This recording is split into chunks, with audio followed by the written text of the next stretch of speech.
Almost దగ్గర దగ్గర 30 years plus నుంచి ప్రాక్టీస్ చేస్తున్నారు. ఆ కుకుట్పల్లి డెంటల్ క్లినిక్ అప్పటి నుంచి అక్కడే 33 years. 33 పర్ఫెక్షనిస్ట్. 3 ఏళ్ళు తగ్గినా ఊరుకో.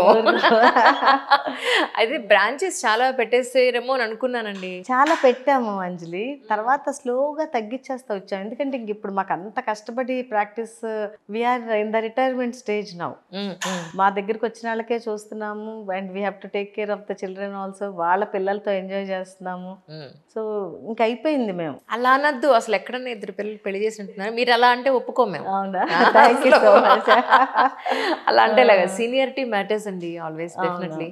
ఎందుకంటే ఈ రోజుల్లో డయాగ్నోసిస్ అనేది చాలా కష్టంగానే మారింది. సీనియర్ డాక్టర్స్ దగ్గరికి వెళ్ళి చూపించకుండా అమ్మయ్య ఒక మంచి డాక్టర్ చేతిలో మన హెల్త్ పెట్టాము అనేది చాలా యాక్చువల్గా చెప్పాలంటే అంజలి, డెంటిస్ట్రీలో చాలా కాంపిటీషన్ ఎక్కువైపోయి ఉన్నా లేకపోయినా ట్రీట్మెంట్లు కూడా వచ్చేసి ఎగ్జాక్ట్లీ ఇప్పుడు మేమిద్దరం ఉన్నామంటే ఒక ఆల్మోస్ట్ 33 years నుంచి ఇవాళ పేషెంట్కి ఇది చేస్తే 5 years తర్వాత ఏమవుతుంది, 10 years తర్వాత ఏమవుతుంది, 15 తర్వాత ఏమవుతుంది చూసిన వాళ్ళం. ఎగ్జాక్ట్లీ. సో మిగతా వాళ్ళు ఏంటి, వాళ్ళకి తర్వాత ఏమవుతుందో తెలియదు. But there are lot of treatments. ఆ ట్రీట్మెంట్ తర్వాత ఏమవుతుంది అనేది వాళ్ళకి తర్వాత కదా తెలిసేది.